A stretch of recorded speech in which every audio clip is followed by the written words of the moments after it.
So what's next for AgUnity? What is your one key objective in the near future? I mean, I don't want to go too far, like 10 years, but maybe in the next 3 years, if we can imagine a post-COVID world. One of the things we're really keen to do is enable better transparency of products from origin to consumers. One of and we're working with Fairtrade and a couple of other organisations, but I will single out Fairtrade because they're leagues ahead of anyone at the moment. There's a real problem that if you pick up a bag of coffee from from a supermarket shelf in Australia, it can have all sorts of labels on it that say it's sustainable or there's no child labour involved or anything like that. Most of the time, they can't validate that. So consumers are in a real, difficult situation. Anyone can stick a label on a bag of coffee and say, this is protecting the rainforest, but is it really?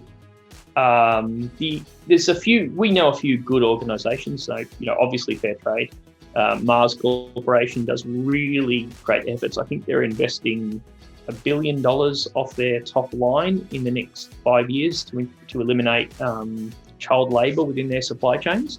Oh, good. That's a big amount of money. Yeah. And it's a very, very difficult problem to solve because there is, it's very hard to stop child labour when the farmers are getting paid such a low income that they can't necessarily afford to send their kids to school. And if the kids don't help on the farm, they might not be eating. Yeah. So, let's stop child labour, but on the other hand, let's also make sure the kids can eat. And so there's very big endemic problems in the supply chains that come out of developing nations. Products like cacao, coffee, vanilla haven't really changed in price at source in the last 30 years. But you and I know how much difference we pay for a cup of coffee.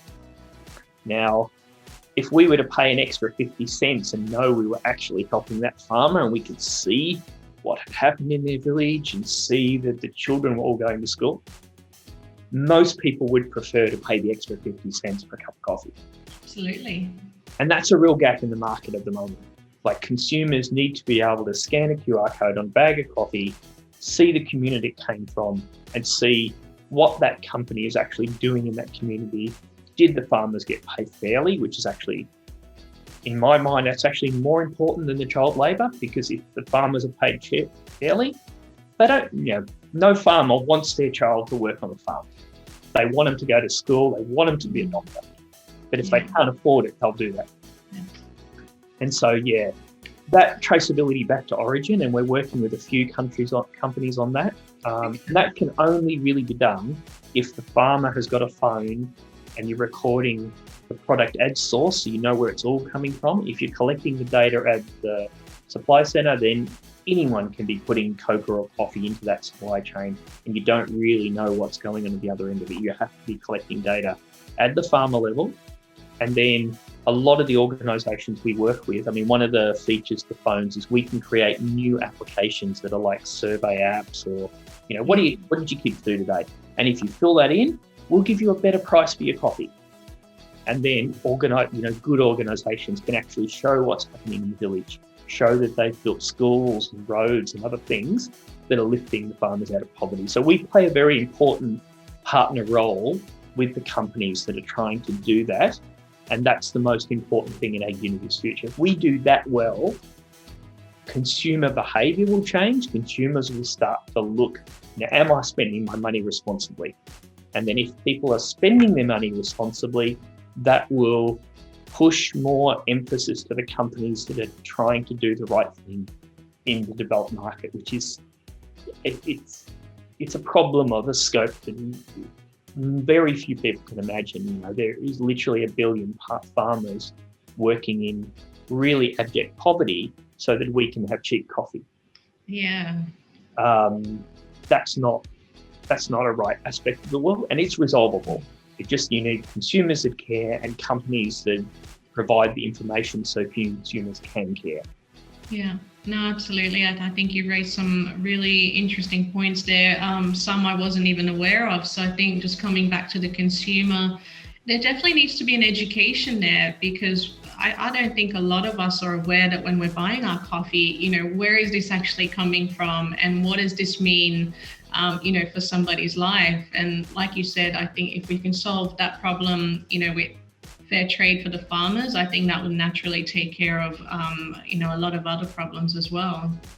Absolutely. How long? I mean, it's how long is a piece of string? But do you kind of have a forecast on how many years you kind of see this change start to happen? I mean, I know we're now pretty used to using QR codes thanks to COVID, but Yep. And it's picking up more. The technology is picking up more in the developing world. So we're very much riding a wave where everything's falling into place that we can solve these. It's lining up to the UN Sustainable Development Goals, which are all set for 2030. And I think that's about the time frame that we're looking to, the world should be looking to eliminate all the things that are in the UN Sustainable Development Goals in that time frame. Poverty can be eliminated. We've seen that many times.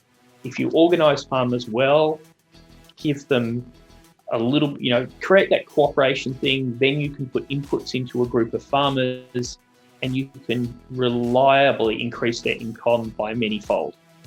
And that means they can lift out of poverty. And once they get a little bit of one of the funny things is, right, which the numbers are small. So you're turning a farmer that earns maybe $100 into earning $200 a month. But that's a life-changing change. It's like if we double their income, it's the same effect. They can suddenly buy more land. They can plant more crops. They can plant a crop that'll give them better value. They can send one of their school's kids to a higher education so they can earn more money and bring it back. Little changes at the bottom make a massive difference when they're moved out at a large scale. Yeah. And that's a real key to what AgUnity wants to be. There's lots of companies that do a project in a discrete area and do really well at it. Our ambition is to be a platform that extends across millions and potentially hundreds of millions of farmers around the world, because you really want to make a massive change on this. You have to do it at a big scale. And so that's what we've been designed to do, a solution that can be rolled across many, many industries, many, many countries, and provide that one step in enabling farmers to lift themselves to a better life. Yeah. Absolutely. And I think, a decade, certainly a good time frame. I heard a very interesting quote, which I think is very true. It's we overestimate what we can achieve in 1 year, but we completely underestimate what we can achieve in 10. So I'm sure by 2030, we're going to see some amazing things